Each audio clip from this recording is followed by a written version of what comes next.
अंतिम जो शब्द थे वो शिव शंकर भोलेनाथ के ही शब्द। और जैसे ही सुना मेरी सती संसार में ना रही, बड़ा क्रोध आया, जटाओं को खाड़ करके पृथ्वी पर मारा, वीरभद्र उत्पन्न हो गए। बोलिए वीरभद्र भगवान की जय। देख करके पिता को, हे पिताश्री कैसे याद किया। नारद जी कहने लगे, हे वीरभद्र तुम्हारी माता इस संसार में नहीं रही। मेरी माता इस संसार में नहीं रही, कौन है वो दुष्ट, जीवित नहीं छोड़ूंगा। शिव शंकर भोलेनाथ ने देख लिया, हे वीरभद्र कराल दंष्टो जगलनि मूर्छा कपाल माली विद्युत यथायुधा दक्षम सहयज्ञम जहि मदभटानाम तुम बग्रणी रुद्रभटाम समूह। बोलिए शिव शंकर भोलेनाथ की।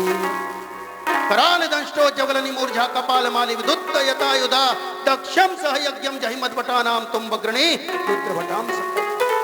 जाओ जाकर के दक्ष को उस यज्ञ सहित विध्वंस कर दो, ये मेरा आदेश है। जो भी आज बीच में आए किसी को जीवित मत छोड़ना। बोलिए शिव शंकर भोलेनाथ की।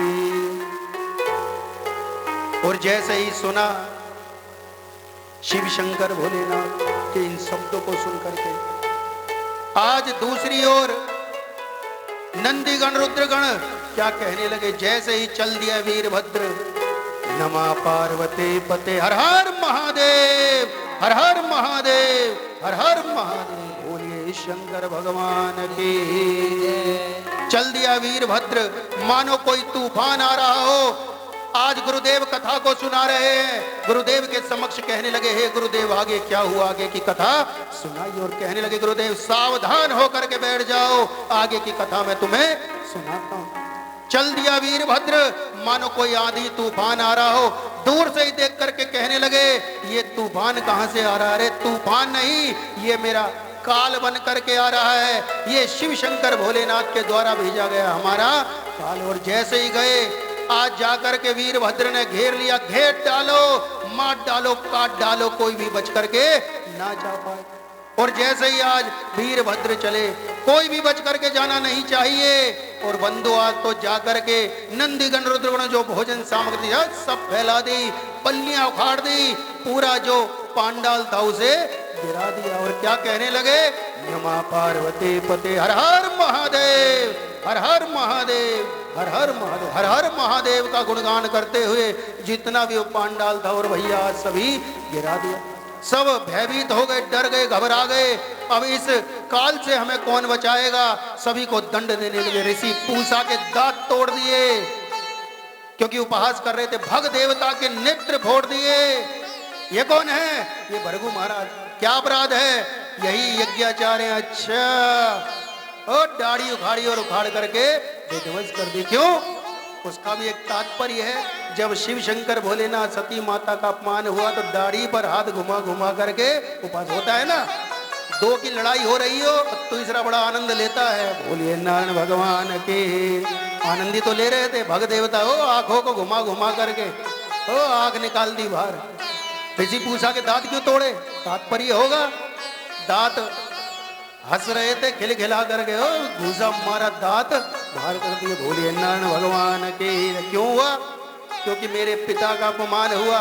जब तो बड़ा आनंद ले रहे थे, और जब वीरभद्र आया तो किसी की भी तिल से, यानी तिल मात्र भी हिल ना पाया, घबरा गए। अब आओ कौन सामने आएगा, अब किसी की हिम्मत नहीं। जब तो बड़ा उपहास, पक्ष बढ़ गए ना। शिव शंकर भोलेनाथ का अलग पक्ष हो गया, प्रजापति दक्ष का अलग। ये तो है ना, शिव शंकर भोलेनाथ का इनाम लेते भैया कुछ वहां हो गए। अब जब वहां हो गए तो बड़ा उपहास कर रहे थे। होता भी ऐसा, ये दो की लड़ाई हो ना, तीसरा बड़ा आनंद लेता है। बोलिए नारायण भगवान के। अब तो भैया डर गए, भयभीत हो गए। कहाँ है प्रजापति दक्ष, वो रहे प्रजापति दक्ष। युद्ध हुआ, जब तलवार से भी शीश नहीं कटा। अब तो भैया जैसे कपड़े को निचोड़ते हैं, आज सर को धड़ से अलग किया। बोलिए वीरभद्र भगवान की जय। त्राही माम, त्राही माम। आज डर गए, भयभीत हो गए। अब कोई सामने नहीं आ रहा। वीरभद्र ने कह दिया, कौन है, अब सामने आए, किसी को जीवित नहीं छोड़ूंगा। अब तो डर गए, भयभीत हो गए। जो जो यज्ञ में था वीरभद्र सोच करके आ गया, जो जो इस यज्ञ में था किसी को आज जीवित नहीं छोड़ूंगा। जो जो यज्ञ में था अब तो भैया समझ गए हम भी यज्ञ में थे, अपने प्राण कैसे बचाएं। अब तो भैया ब्रह्मा जी की शरण में गए, जैसे तैसे जान बचा करके हाथ जोड़ करके कहने लगे आप ही कोई मार्ग निकालिए। आज ब्रह्मा जी भगवान शिव शंकर भोलेनाथ के पास गए, स्तुति करने लगे। कर्पूर गौरम करुणावतारम संसार सारम भुजगेंद्रहारम सदा विशंतम हृदय अरविंदे भवम भवानी शहीतम भवानी। बोलिए शिव शंकर भोलेनाथ की त्राहि माम त्राहि माम। हे प्रभु क्षमा कर दीजिए, बड़ी भूल हुई, बड़ी त्रुटि हुई। आप तो कर्पूर के समान है, कर्पूर गौरम करुणावतारम, आप तो कर्पूर के समान है, प्रभु क्षमा कर दीजिए। कथा तो बहुत है, लेकिन आज हाथ जोड़ करके प्रणाम करते हुए कहा कि प्रभु क्षमा कर दीजिए। सती तो जा चुकी हैं, लेकिन माता पार्वती के रूप में वापस आ चुकी हैं। बोलिए पार्वती माता की। राजा हिमावल के यहाँ माता मैना के गर्भ से जन्म ले चुके हो। जैसे ही आज पता लगा मेरी सती आ चुकी हैं, बड़े प्रसन्न हुए। तो भोले हैं, सबसे ज्यादा प्रसन्न होने वाले जो देवता हैं और जल्दी, वो शिव शंकर भोलेनाथ हैं।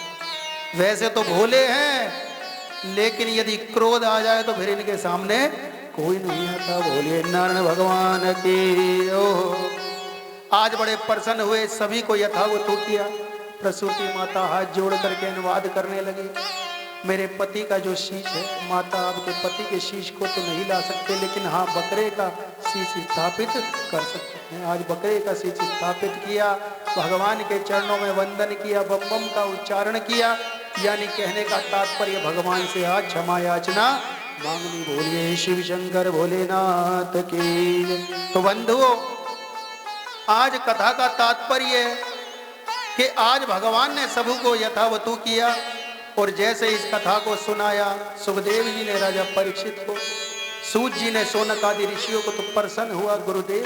अभी आपने कहा कि सती तो जा चुकी हैं, लेकिन पार्वती के रूप में वापस आ चुके। गुरुदेव हमारी इच्छा है आप इस कथा को भी सुना, क्योंकि बंधु कथा हो रही थी। पहली बार सुखदेव जी जब राजा परीक्षित को कथा सुना रहे थे, तो आप मान करके चलिए, ना तो भूख लगी ना ही प्यास लगी, केवल कहने लगे। जैसे जैसे गुरुदेव कथा सुनाते थे तो जिज्ञासा मन में होती थी कि गुरुदेव आगे की कथा सुनाई, और गुरुदेव भी आगे की कथा सुनाते। तो वही प्रसन्न आज हुआ कि गुरुदेव आगे की कथा सुनाई। तो आज पार्वती माता शिव शंकर भोलेनाथ की विवाह कथा सुनाना प्रारंभ की। बोलिए शिव शंकर भोलेनाथ की।